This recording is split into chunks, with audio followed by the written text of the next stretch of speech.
السلام علیکم ورحمۃ اللہ وبرکاتہ۔ بیوی اپنے شوہر کے ساتھ بیٹھ کر کھانا کھا رہی تھی کہ کسی نے دروازے پر دستک دی۔ بیوی نے جا کر دیکھا کہ کوئی فقیر ہے۔ بیوی نے کھانا اٹھایا کہ جا کر اس فقیر کو دے، تو شوہر نے سختی سے منع کر دیا کہ مت دو۔ اس وجہ سے دونوں میں جھگڑا ہوا، اس حد تک کہ کچھ عرصے میں طلاق ہی ہو گئی۔ کچھ عرصے بعد عورت کی کسی دوسرے مرد سے شادی ہو جاتی ہے۔ ایک دن گھر میں دونوں میاں بیوی کھانا کھا رہے تھے کہ اچانک دروازے پر دستک ہوئی۔ بیوی نے جا کر دیکھا کہ کوئی فقیر ہے۔ بیوی گھر کے اندر آئی کہ فقیر کو کچھ اٹھا کر دے دے، تو اس کی آنکھوں میں آنسو آ گئے تھے۔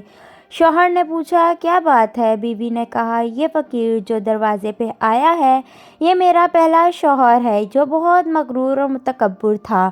کل اس نے دروازے سے فقیر کو کھانا دینے سے منع کیا تھا، آج وہ خود دروازے پر بھیک مانگنے آیا ہے۔ تو دوسرے شوہر نے بیوی سے کہا میں تمہیں کچھ بتانا چاہتا ہوں، وہ فقیر میں تھا جس کو کھانا دینے سے منع کیا تھا۔ فرینڈز، اگر ویڈیو اچھی لگے تو چینل کو سبسکرائب کریں، بیل آئیکن کو پریس کریں۔ اللہ حافظ، ملتے ہیں نیکسٹ ویڈیو۔